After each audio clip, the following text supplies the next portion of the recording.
So synthetic division is a quick way to divide polynomials, but the divisor has to be in this form, x minus r. So q minus 4 is in that form, x minus 3 is that form, even addition is that form, but it's a variable, no coefficient, or coefficient of 1, and some constant. Okay, and here's how we set it up. We take the top polynomial, the numerator,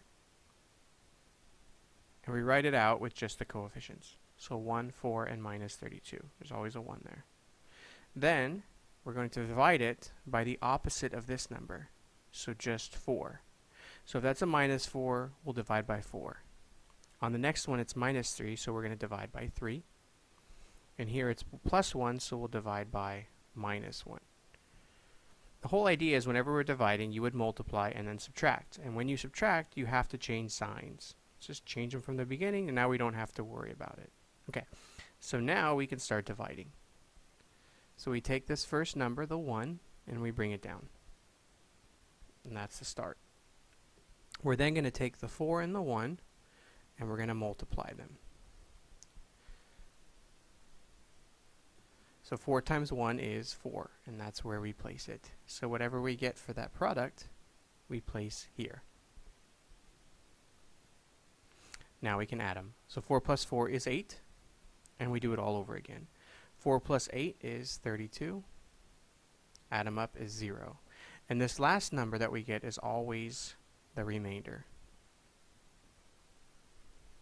In this case, we have no remainder. So our answer is 1, and you take this number, the q squared, and you subtract one of the exponents.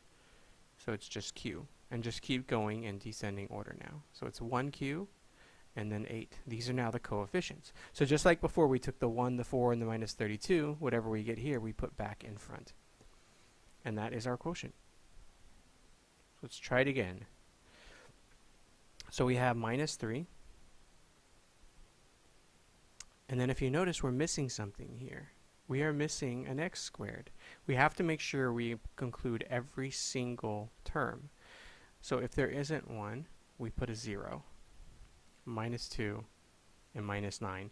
You have to think of it like normal numbers. If you say 303, you wouldn't write this. No, you have to have the 0. You have to have the tens place. So it's the same idea. We have our 1s, our 10s, our hundreds, and our thousands. Our x's, our x squareds, our x cubes, and so on. So we have to put a place for it. Alright, and then we change its sign. And now we're ready to divide. So we bring down the first one. Multiply, and then add. Multiply, and then add.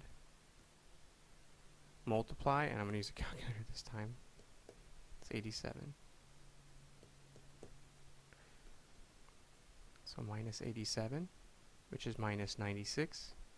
And that last term is always our remainder. I just like to mark it. All right.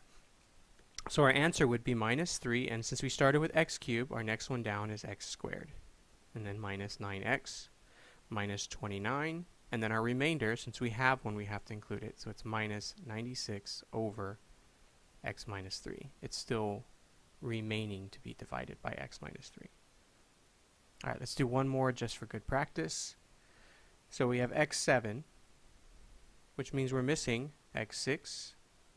We're missing x5, x4, x3. You thought, oh, this one's quick, huh? x2 and x1 are all missing. So we have 8 terms to put in there. So it's 1, 0, 0, 0, 0, 0, 0, 1. It's like a little binary. All right, and then we use minus 1. But isn't this nice? Synthetic is fairly quick. 1, minus 1, and then we multiply again. So that's 1, add them.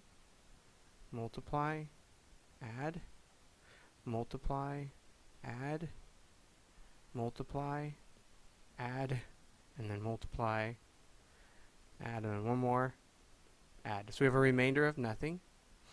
So when we write it, we started with x7, so this would be x6 minus x5 plus x4 minus x3 plus x2 minus x plus 1 and no remainder. So there is our quotient. And that is synthetic division.